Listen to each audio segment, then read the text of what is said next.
Welcome back, and thank you for staying with us. Kill myself? Why? Why would I want to do that?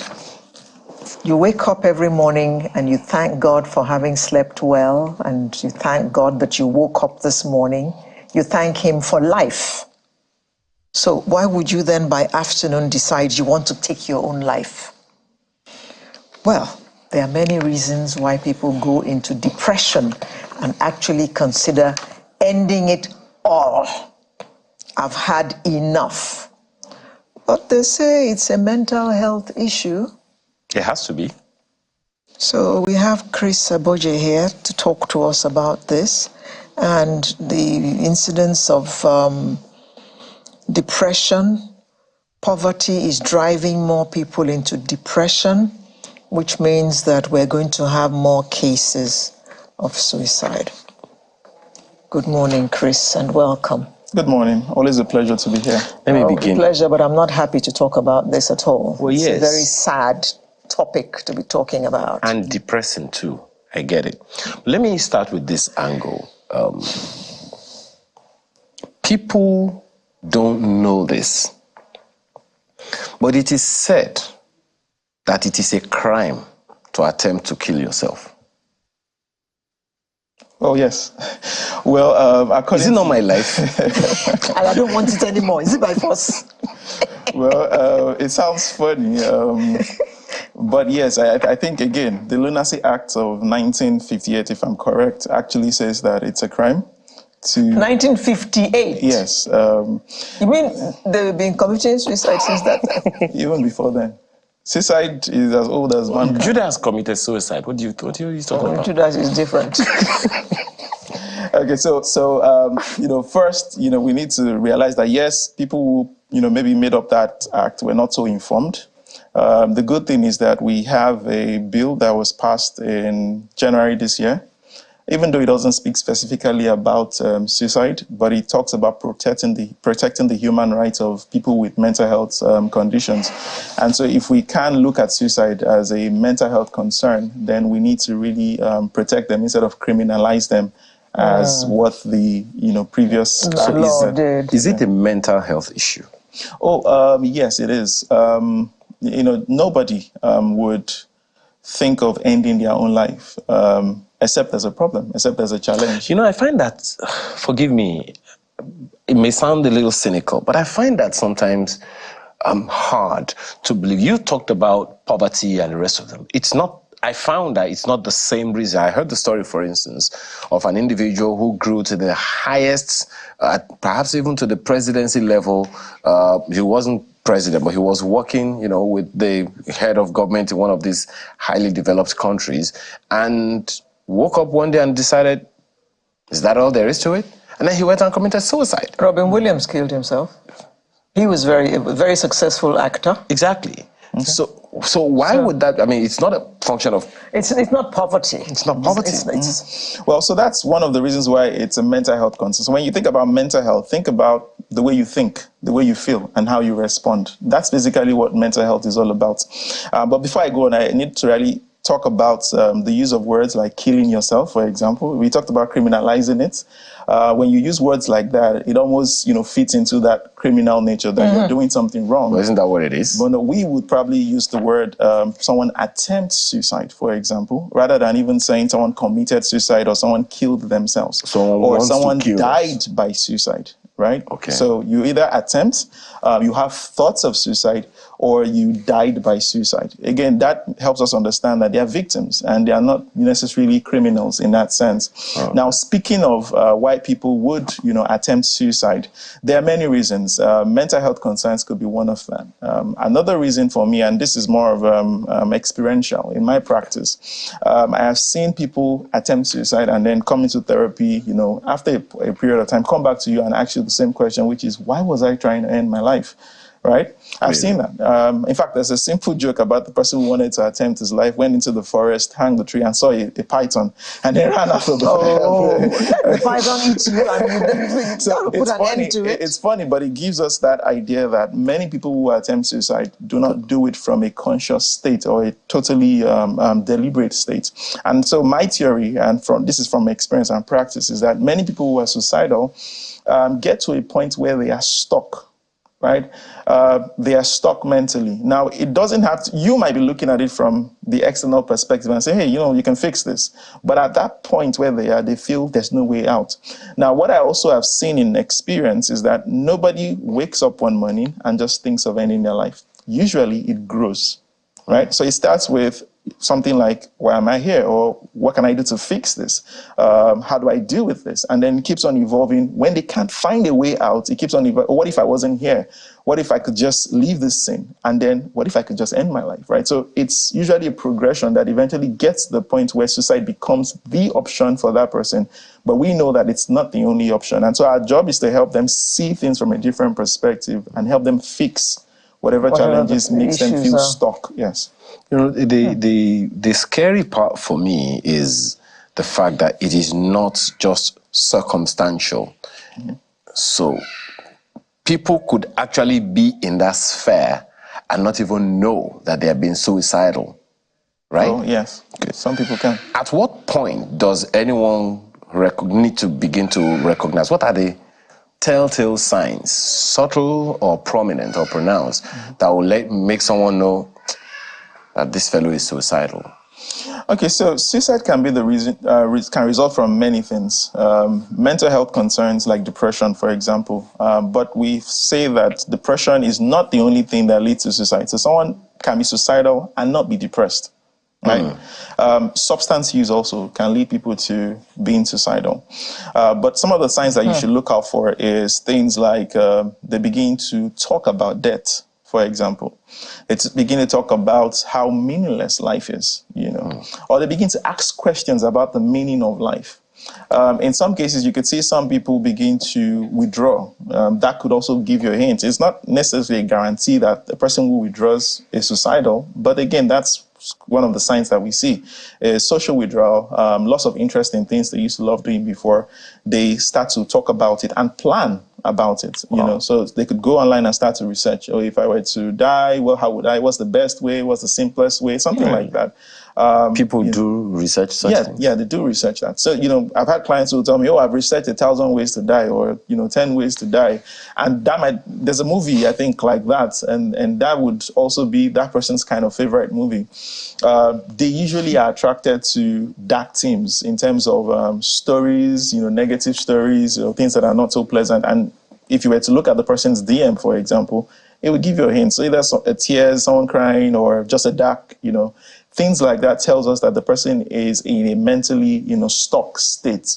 Talking about it, planning about it. Previous attempts as well could also be something you look out for. If somebody has had a previous attempt before, there's a likelihood that they would attempt again. And then the use of substance. Some people, when they use substances, it affects the cognitive reasoning, the ability to really assess things and look at things from a whole perspective. And that can predispose them. Sometimes, this whole conversation about substance use is very, very interesting. Because what could be hazardous to someone could just be the playfield of some others. I, for instance, I can't take coffee, even to save myself. I can't. I love the aroma, but how will I now just prepare coffee and just be wafting the aroma into my nose without taking it? But so for me, that could be substance. I mean, forgive me. So caffeine is substance, actually. Regardless of whether you like it or not. Many people don't want to hear this, but it is a substance. And so we need to take note of that as well. Now you know. Yeah. You don't want to hear it, but I'm saying it. That's the truth. Okay, so now with these telltale signs, how do you begin to intervene? Or what do you say to someone who you suspect might be? There are those who could just decide. How do you even start the conversation? Exactly. Because there are those who would decide, I want to be offline for a while. God forbid, the next thing you know, you're hearing stories. So how do you begin that conversation with someone who you suspect could be in a dark place? Be in a dark place. Well, so I'll start by saying the good news is that even though our practice is strongly built on confidentiality, right? One of the areas where you can break confidentiality is things like suicide, when a person is trying to hurt themselves or hurt people around them. And so for me, the first thing anyone who wants to have that conversation should do is, work on themselves, which is change the mindset that people who attempt suicide are criminals, for example, are ungrateful, for example. All those negative thoughts we have towards it, and then change it to the perspective that they need help. They are probably stuck, right? And so once you're able to do that, you then want to have the conversation where you are able to validate how they feel. Right? Not telling them, oh, go and do it, but helping them understand that it's okay not to be okay, for example, but also understand that anyone who were to think that they were stuck in that state might be thinking of that as well. And let me give you a practical example from my practice. Sometimes, like I said, I've had people who would attempt and come back and say, why was I doing this? So what I do with them is that I take them back to what happened. And I ask them a question, which is, at the point when you were attempting suicide, what was going through your mind? And they'll tell me something like this, that I thought that I have lost everything. So I would ask the follow-up question, which is, what would losing everything look like for you? And they say, oh, you know what? Maybe I lost my house, my job, my family, my everything. And I said, if somebody came to you and said to you, I want to end my life because I've lost all these things, would you understand? And say, I would understand that, right? So what that does for me to them is to help them see how at that state where they were, regardless of the situation, the way they saw it, suicide seemed like the option. So validating the person is the first step to go. To say, hey, you know what, if anybody thought they've lost everything, if anyone thought life was hopeless, the question is, why do I need to continue? So that means that suicidal thoughts for that kind of person would be validated. But I can then move on to helping them see how maybe life isn't hopeless, right? Whereby I'm able to help them see a different perspective. But sometimes when you have invested so much in a business, you have invested so much in a relationship, you've invested so much as a parent, you've invested so much into something or someone. I heard the story of, was actually told to me by the individual concerned. She was preparing to get married, and she had that lady, bridesmaid, and she already assigned, got herself a bridesmaid, but she just needed to travel for a bit. By the time she came back, she saw a wedding invitation of the bridesmaid and her husband-to-be. Oh, my God. Now, that's definitely one department to be stuck in, isn't it? Having invested so much in both the friendship and in that relationship, how does that person see anything beyond? Beyond really suicide. Beyond, yes. Beyond suicide. So the question is, so the person in that situation would think, oh, you know what, I've lost everything or something like that, right? I've lost It's everything. Okay. Friendship and relationship. Okay, but the question I would ask that person, maybe not in actual therapy, but because we're talking, is to say that, if you have a friend and you have a spouse-to-be who would do this to you, don't you think you just dodged the bullet? True. So that's a different way to look at it. So rather than looking at it as, oh, you know what, I just lost someone, you should be looking at it as, oh, wow. Thank God. I'm happy that I lost you now, or this happened right now, than when we got married. Let's assume this didn't happen. They got married, and then only to find out that the man was still seeing her best friend. That would even be more devastating. Yeah. And that would have also deprived her of actually finding somebody who really cares about her. So that's a different way to see it. Perspective. Exactly. How about... But what are the signs for someone, if you're living, for instance, with your husband, and your husband is having those dark thoughts, what are the signs that I would see to know that he was in a dark place? Okay, so I mentioned a few of them earlier. And number one way is the conversations that the person has. You know, when they speak to you or when they speak about anything, they are more likely going to be seeing things from a dark perspective. So, as opposed to optimistic. Exactly. Sometimes they will tell you, oh, I was just joking, you know, but we don't believe there's anything called a joke in situations like that. So you can just say, oh, let everybody just die like that or something like that, right? That gives you so if the person jokes about it once, it might not be enough to just conclude, but once it becomes consistent, that could be a sign. Now, if it's in a case where this person has a mental health concern like depression, for example, you would also see behavioral signs, right? For example, the loss of interest in things they used to love doing before. They want to stay more in bed, for example. You might find them resorting to some risky behaviors, maybe substance use, for example, drinking more just to, mask the struggle that they're going through. Some of those things, some people, beyond suicide, there's also something called self-harm, where people deliberately hurt themselves as a way of masking the emotional pain that they feel, right?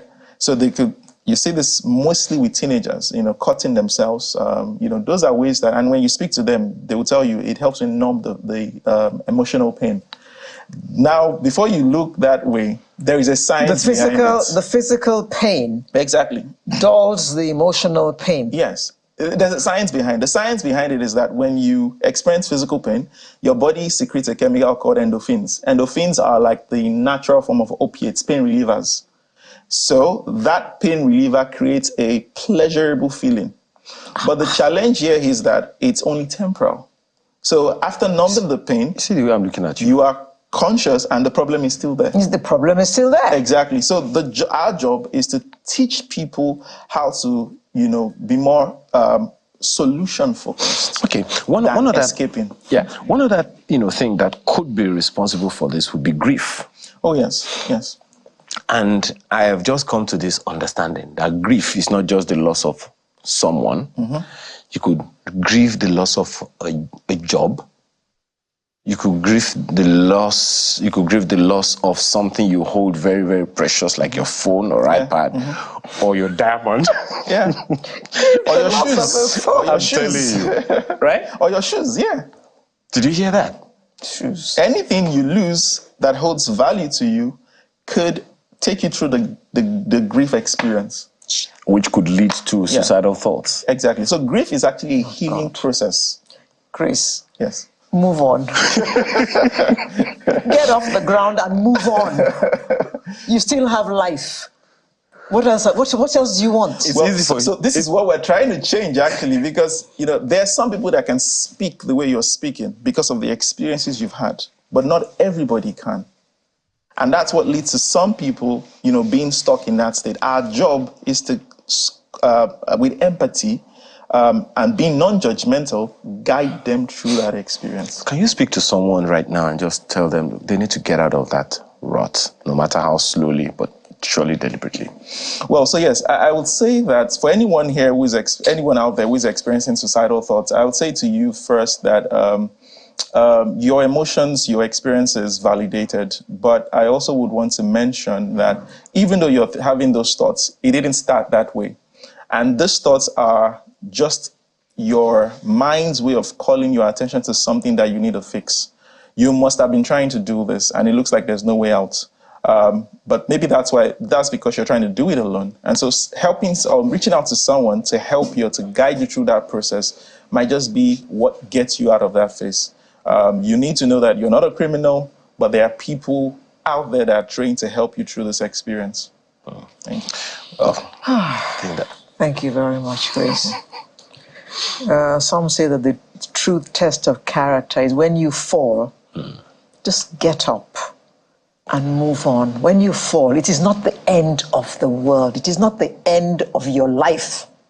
Get off the ground and move on. You still have life. Yeah. That's a good place to leave it. Thank you very much for coming, Chris. Thank you. Thanks for having me. Okay.